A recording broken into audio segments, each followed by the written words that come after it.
गलती किसकी, प्यार में मिला धोखा। कविता कॉलेज छोड़ चुकी थी और एक दिन वो किसी मॉल में कुछ सामान खरीदने के लिए गई। तभी वहाँ उसे एक कॉलेज का पुराना दोस्त रमेश मिल गया। तो रमेश कविता से कहा, ओ हेलो कविता, तुम कैसी हो?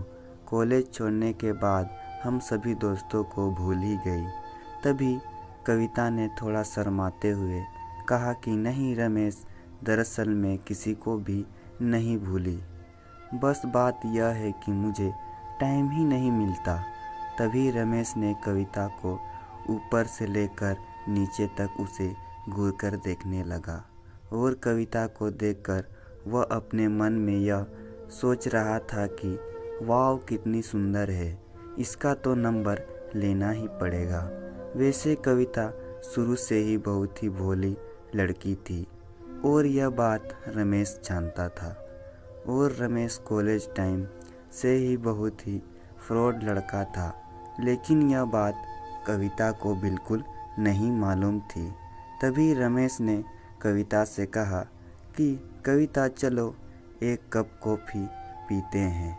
तो कविता ने मना किया, लेकिन रमेश ने कहा कि यार पता नहीं फिर हम कब मिलेंगे, चलो ना यार। तब रमेश उसका हाथ पकड़कर कॉफ़ी पिलाने के लिए गया और कविता मना ही नहीं कर पाई। तभी दोनों ने कॉफ़ी भी पी ली। फिर कविता जाने लगी, लेकिन रमेश ने कविता से बड़ी ही चालाक से उसका नंबर भी मांग लिया और कविता ने रमेश को अपना नंबर ना जाने क्यों दे दिया। तब कविता ने कहा कि रमेश अब मैं चलती हूँ, शायद मुझे बहुत देर हो गई है, घर पर सब मेरी राह देख रहे होंगे। तो रमेश ने फिर से कविता का हाथ पकड़कर कहा, अरे यार प्लीज़ कविता रुको तो सही, इतने दिनों बाद हम मिले हैं, 5 मिनट रुक जाओ बस। अच्छा यह बताओ कि तुम्हारा अब तक कोई बॉयफ्रेंड है या नहीं, या अभी तक तुम यूं ही शर्माती रहती हो? तो कविता ने रमेश से कहा कि नहीं रमेश, मेरा कोई भी बॉयफ्रेंड नहीं है। तभी रमेश ने चांस मारते हुए उससे कहा, अरे कविता तुम तो इतनी ज़्यादा खूबसूरत हो, फिर भी तुम्हें आज तक किसी ने भी प्रपोज क्यों नहीं किया?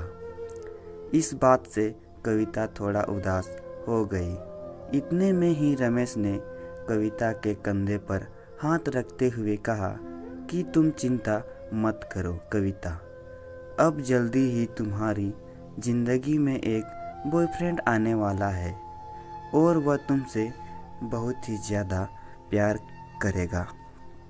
और रमेश ने कविता के हाथ पर हाथ रख दिया और जैसे कविता के अंदर कोई करंट सा ही लगा हो, लेकिन शायद वह रमेश की आंखों में उसका फ्रॉडपन बिल्कुल भी नहीं देख पाई और वह रमेश का हाथ अपने हाथ रख दिया और जैसे कविता के अंदर कोई करंट सा ही लगा हो, लेकिन शायद वह रमेश की आंखों में उसका फ्रॉडपन बिल्कुल भी नहीं देख पाई और वह रमेश का हाथ अपने हाथ से भी नहीं हटा पाई।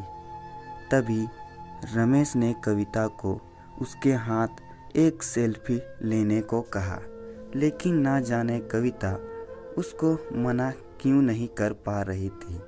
शायद उसके भोलेपन का फ़ायदा उठा रहा था। अब तो रमेश ना जाने उसे व्हाट्सएप पर क्या क्या भेज रहा था।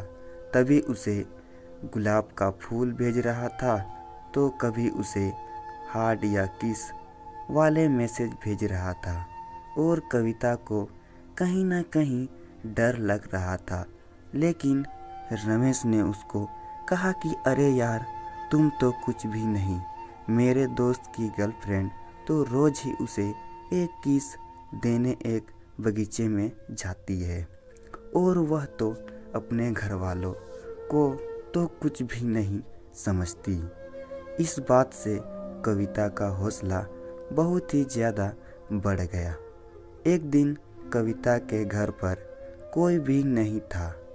इस बात का रमेश को पता लग गया तो वह अचानक ही उसके घर पर आ गया। इस बात से कविता बहुत ही डर गई, लेकिन वह तो जबरदस्ती ही कविता के घर में बैठ गया और उसके यहाँ वहाँ हाथ लगाने लगा। और जब कविता ने उसे रोकना चाहा तो रमेश ने उसे आई लव यू कह दिया।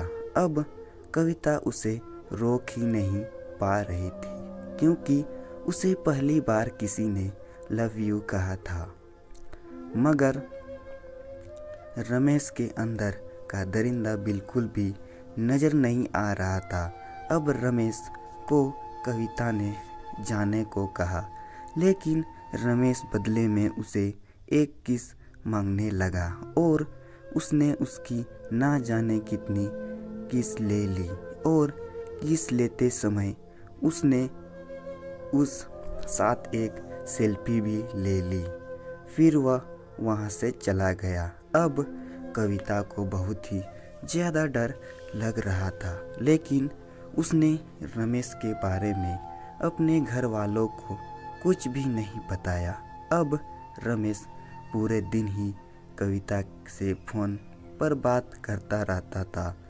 एक बार रमेश ने कविता को एक होटल में आने को कहा, लेकिन कविता ने उससे कहा कि रमेश तुम मुझसे एक बार शादी कर लो, फिर चाहे तुम मुझे कहीं पर भी घुमाने ले चलो। लेकिन फिर रमेश ने जिद करते हुए कहा कि नहीं कविता, मैं तुमसे बहुत प्यार करता हूँ और फिर एक दिन शादी भी कर ही लूँगा, तो फिर तुम्हें सिर्फ एक बार होटल में मेरे साथ चलने में क्या हर्ज है। तब कविता कहा कि रमेश, शादी से पहले यह सब करना गलत होगा। तभी रमेश ने बड़ी ही चालाकी से उससे कहा कि चलो कविता, मैं तुम्हारे साथ कुछ भी गलत नहीं करूँगा, लेकिन बस एक बार तुम मुझसे मिलने होटल में आ जाओ और 10 मिनट मुझसे बात करके चली जाना। अब कविता उसकी बहकी बातों में आ गई और उसने होटल में आने के लिए रमेश को हाँ कह दिया।